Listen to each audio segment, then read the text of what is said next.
So, I was always a sensitive kid growing up. Oh, happy Easter, by the way. If it is a happy Easter for you. If not, my sympathies. I feel it myself. I don't feel any different than I did yesterday, to tell you the truth. But that's kind of what I'm going to talk about today. So, growing up, I was a sensitive kid. I feel things very deeply. I'm a sensitive adult.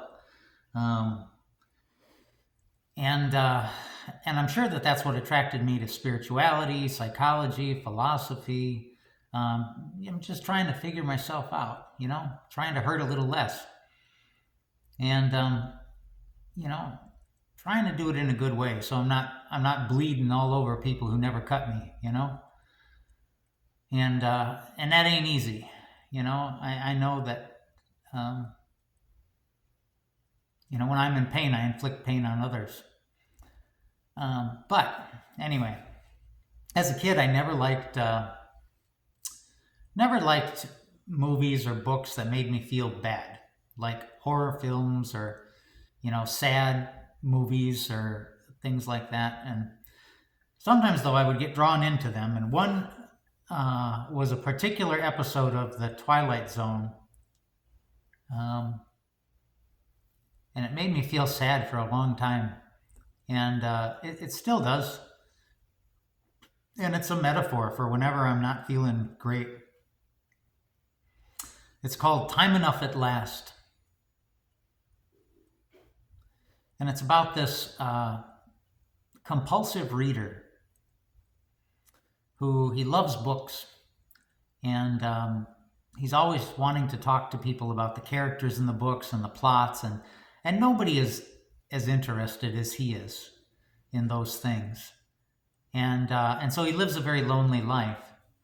In fact, everyone is discouraging him not to read so much, to stop wasting his time. And he's a bank teller, and so on his breaks, he would go into the bank's vault so he wouldn't be disturbed, and he would read.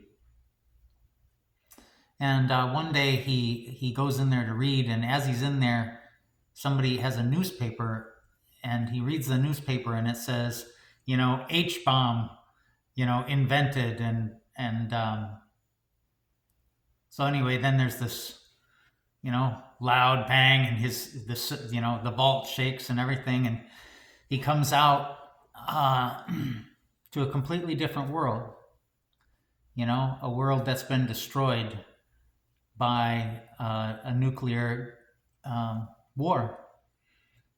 And he's the only man alive, as far as he knows. And because he was in the bank vault.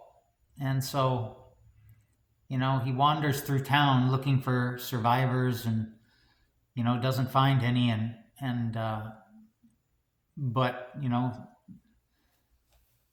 there's still canned food in the grocery store, and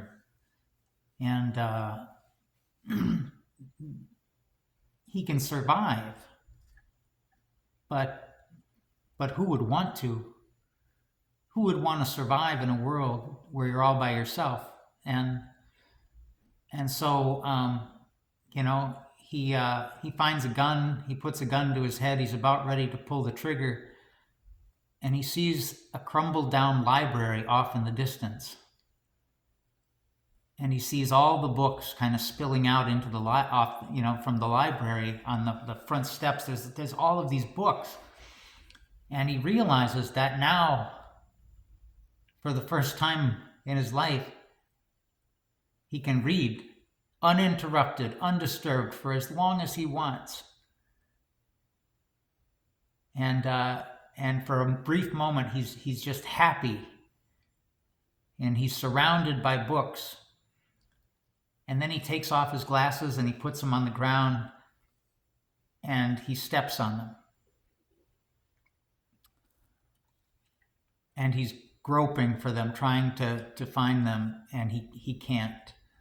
And then when he finds them, he he puts them on and he can't see. And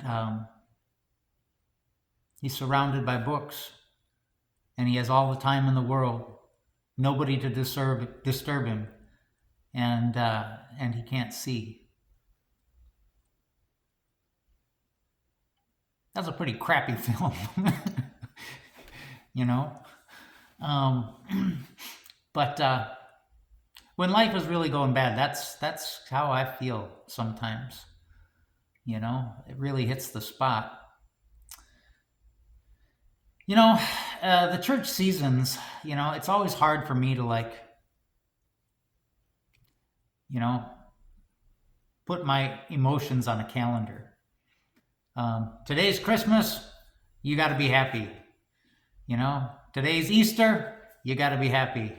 You know, there's stuff to celebrate. There's stuff to rejoice about. And, you know, I'm always better with Lent.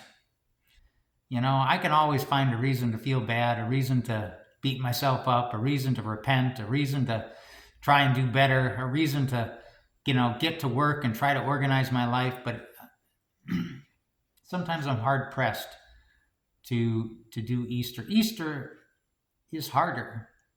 It's harder for me to preach on. You know, I don't know what to say half the time. You know? Today's no exception. But if I guess there's one thing to say about it, it's that Easter is not an event. The Easter experience is a process. And Easter Day is day one of the process. Day one of anything never feels good. You know, you want to quit drinking? Today's day one. You know, the beginning of any long process sucks.